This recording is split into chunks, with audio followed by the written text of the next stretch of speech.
Hope Follows. I'm Julie Kensler, and I'm the host of the show. Hope Follows is a place where we get to talk about life's struggles, the hard things that we go through, and the challenges we face, from everyday challenges to catastrophic challenges and loss and hardships. And boy, after coming out of COVID, we all saw how we need a lot of hope.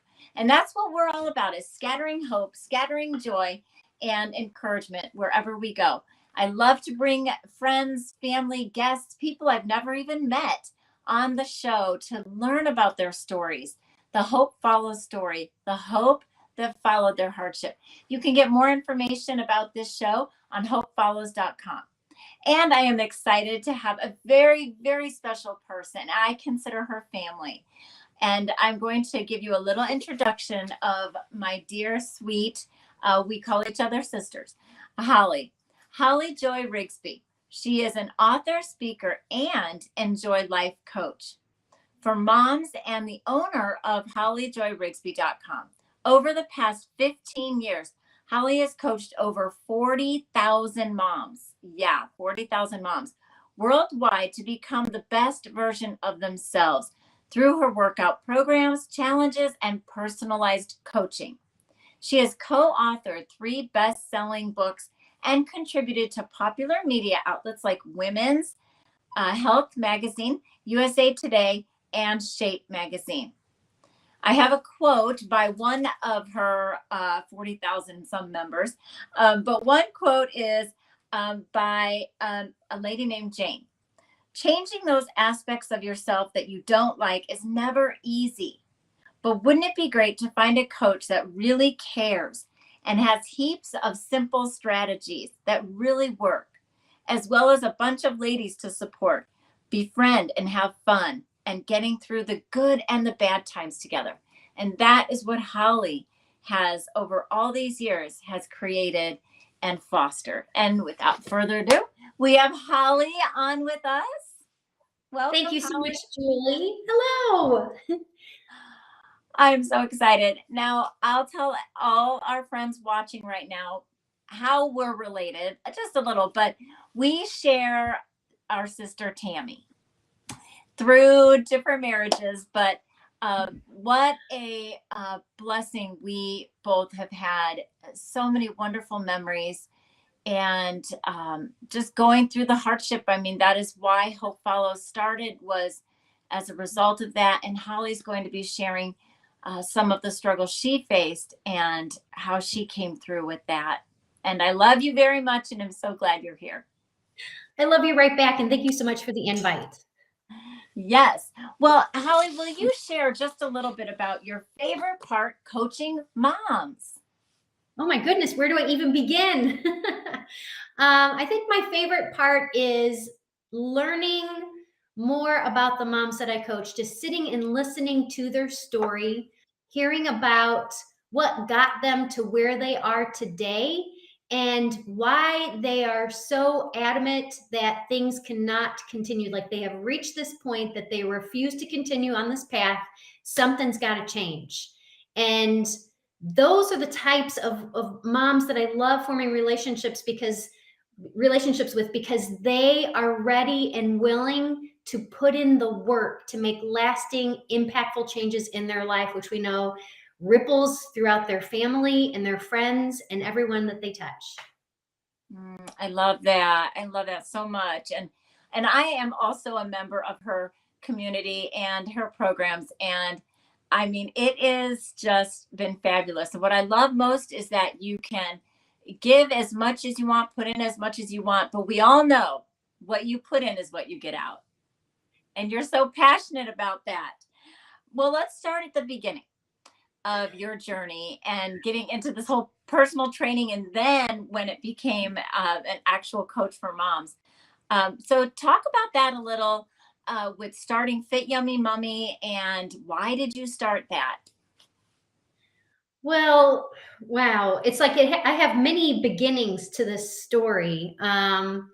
I And I know because the show is called Hope Follows, it just fits so perfectly into the journey that I have experienced, because I was at one point a divorced mom of an almost 3-year-old trying to make ends meet. My life was filled with so much uncertainty. It was very unsteady, and I just didn't know what my future held. I was finding jobs being a nanny so that way I could still take care of my child and make some money. And along the way, crossed paths with someone who introduced me to fitness, who is now my husband today. And I actually, when I was looking back over this and reflecting on this to prepare to share today, I remember that I was making a 45-minute drive a couple times a week to be able to work the front desk of the gym where my now husband, at that time I was just about dating him, was starting a personal training company. And he knew that I was trying to make ends meet. And he was like, hey, why don't you come out here? We'll help you. He wanted to help. He wanted to support. So I was working the front desk of the gym in Elizabethtown, Kentucky. And from there, I was seeing how the gym worked, and people who were interested in fitness coming in, being excited to start their journey. And that just piqued my interest. And because I was in this environment, I was also myself trying to figure out what fitness was all about. Because prior to that, gaining baby weight and then not being sure of what to do to lose the weight. When I started to explore exactly what it was about, it was not about cardio, it was about lifting weights and getting stronger. I actually tapped into what is my passion now today. And that is teaching moms about strength training. Back then it was like my total focus. So I was in the perfect environment to explore. I got my certification to become a personal trainer, and my books were quickly filled up with new members coming into the gym who happened to be moms, because they had their pick. I remember at the front desk, they had all the personal trainers, because when you join the gym, you get a free session with a trainer, and they'll show you around the gym and create a workout program for you. And they had all the trainers' books laid out. So when somebody would come in, they would see all of their choices. And they would be like, well, I want Holly. Holly is a mom, and Holly looks like that. So Holly must know something that I need to know. So that was one of my first experience of seeing that, wow, I stumbled across something that is valuable for people, for moms specifically to know. And I had a unique way to be able to teach it. And really from there, it was a 2-year span. I tried to look back. I think it was between 2004 and 2006. I was, studying this, got my certification, building up clientele like crazy. I tried to better leverage my time by offering group weight management classes, trying to teach workouts in a way that would help leverage my time. But I was still spending from morning until evening at the gym. Tyler was being picked up by the bus at the gym in the morning, being dropped off after school at the gym. And we just knew that I had hit a ceiling. Something had to change. Yeah. So in that time, we actually packed up our personal training staff into a van, and we drove to a fitness boot camp in Connecticut, because we were going to learn how to be better personal trainers. But really, in essence, what happened was we were looking at fitness professionals who were taking their business online, and in turn being able to help more people, but better leverage their time. And I remember Patrick looking at me saying, you need to do that. And on that van ride home, that's when the dream of what we could do was created. I love that. I actually had not heard that part of the story. I love that. And the challenges, though, that you faced as a single mom, and doing whatever it took to provide for your child and for you, but even discovering your desires, your new passions, which came out of the struggles you had with gaining all the weight and not being able to lose it right away. Can you tell our friends watching, where were you at with your weight gain after you gave birth to Tyler? I gained in excess of 50 pounds. Yeah. And I know that it's not like, compare and be like, oh, well, I gained this or I gained that. Right. I mean, I never struggled with my weight prior to that. So it was something completely new to me. And way back then, it was just like, well, just nurse and you'll lose the weight, or just walk and you'll lose the weight. And I wasn't putting any effort into it, so I wasn't losing any weight. And it wasn't until that fitness opportunity crossed my path that I was like, oh, maybe there's something to this. This is the one thing that I have not been doing.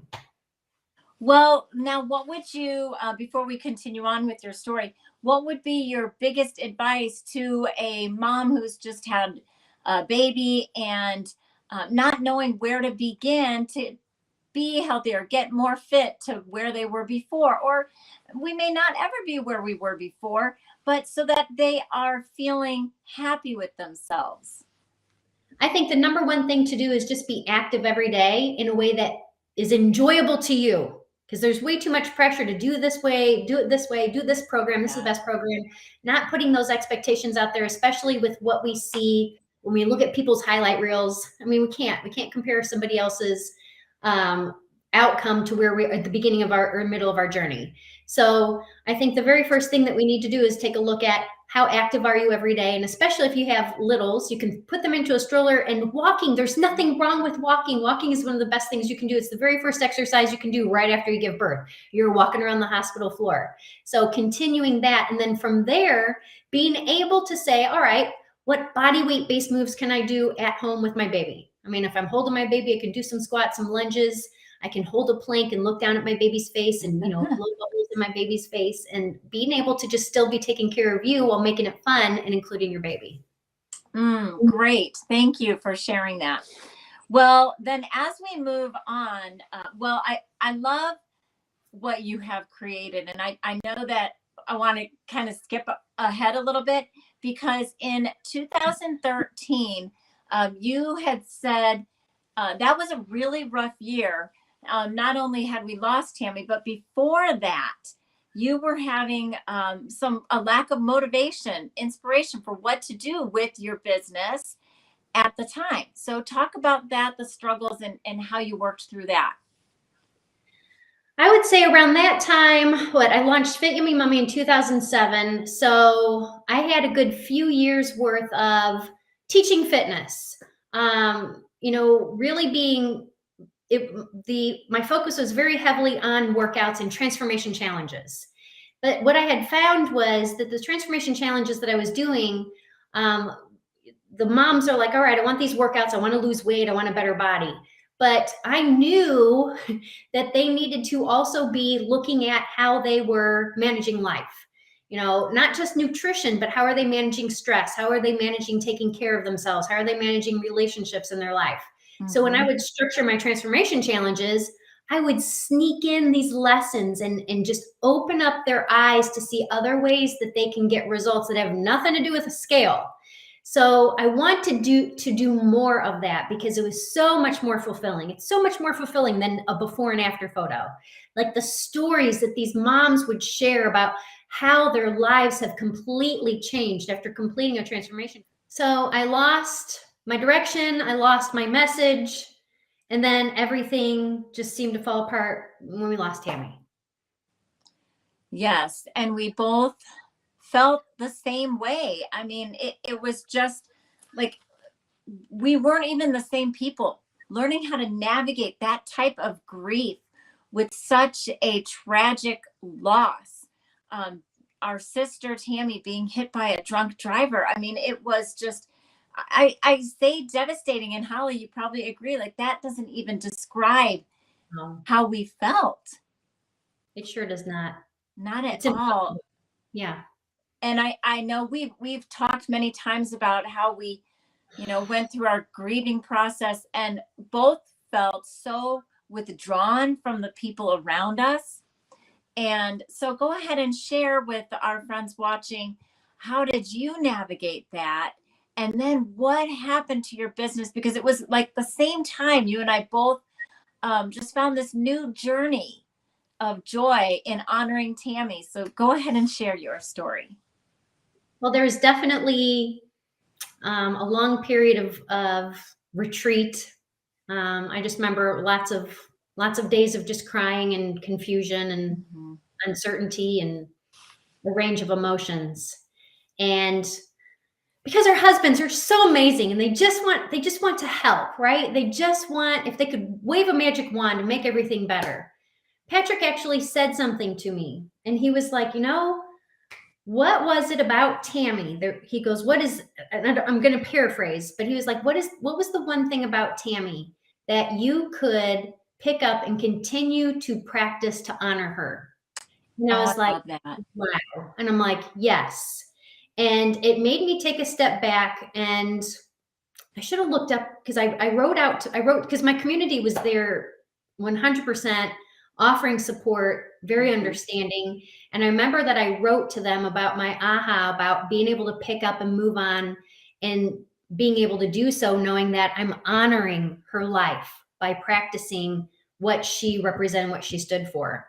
And one of the things that she loved to do was to write thank you notes and put a smile. She said it'd be like delivering smiles in someone's mailbox. I was like, you know what? That's something that I could pass Yes.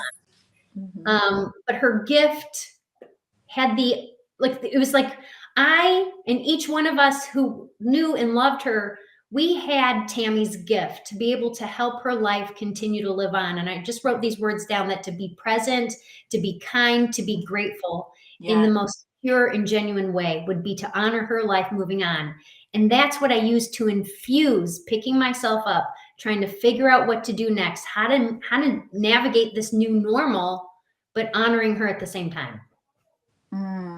I love that. Thank you for sharing that.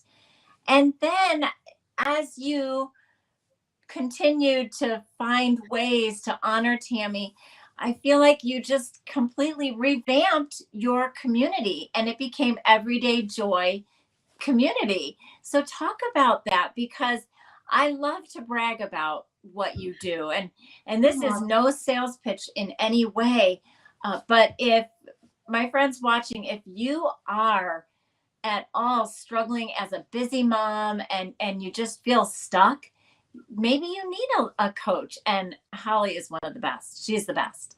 So Holly, talk about then how you teach busy moms to break free of that kind of stuck life and thought pattern. Thank you for that also. Yes. Yeah, and this was where, so I picked back up with, what do I want to do next? Because prior to this, everything had been revolved around the workout side. Fit Yummy Mommy was the name of my business, and my community was Club FYM, Fit Yummy Mommy. And my evolution was, I'm going to call the community something different. Like, what does it truly represent? Now, my middle name is Joy, and I knew I was given this name for a reason. And I'm like, the whole, like, what is the outcome of what I'm teaching these moms? The ultimate outcome is to wake up and live every day with joy in your heart.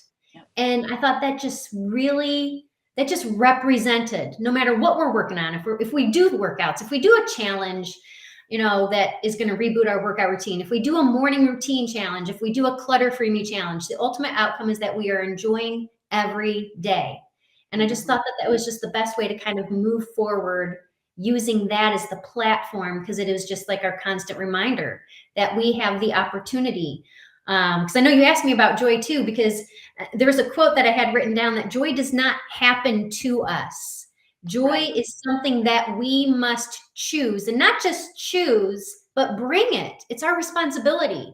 Joy is like this longer standing, it's strong, it's deep within us. It's always within us. And I think that's what helps to steady us when life happens, because happiness can come and go based on our circumstances, but joy really helps us to put perspective on life happening. So even though when we have those waves of grief crash upon us, or something does not go as planned, joy helps us to put things in perspective.